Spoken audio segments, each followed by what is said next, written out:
Well, I think first, right off the bat, anything a campus student would get, a distance student should get. So in designing support services, it's critical to think about what are those services that they need. Is it advising? Well, then there should be online advising.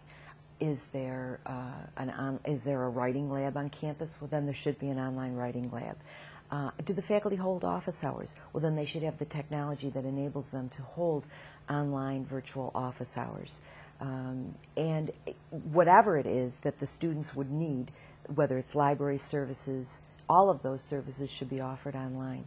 And in fact, what we have seen is by helping faculty deliver those services online, they now use online office hours for their campus students, or they use evening and weekend hours for their campus students. There may be greater emphasis when you come to support services, greater emphasis on some, less emphasis on others. So, for instance, what does the student really want to know? Student wants course advising. Should I take this or should I take that? How about an elective? What do you think I should do? That's a service, and an advisor has to give you that kind of assistance.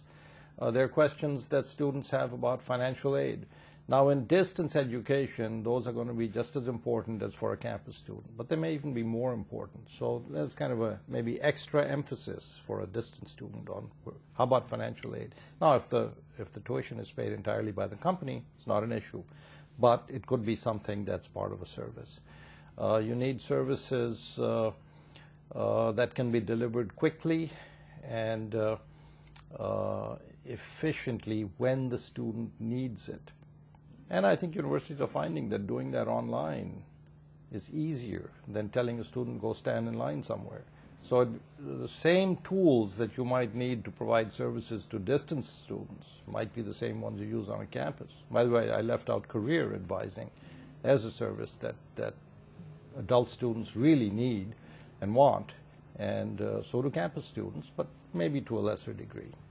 I think support services are really important in distance learning, primarily because of the gap between either time or space for the students and where the support services are provided. It's not so easy for them to just walk into somebody's office or walk across campus. So I think a variety of support services are needed, starting all the way from how you promote and make your programs known to prospective students, what is required of them to be students, what are the expectations that you need to set for them, and then all the way through the enrollment process, making sure that that's an easy process for them, that it's available 24/7.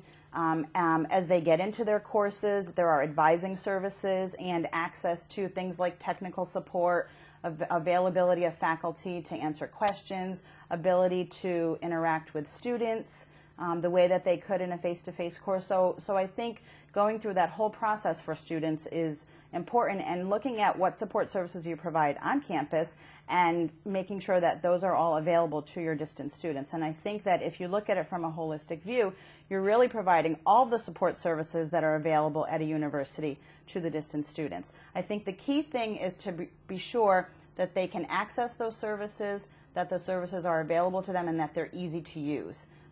You can do that in a variety of ways. Many people do that online. Some people have call centers. I don't think there's one right way, but they just need to be easily available and accessible to the students.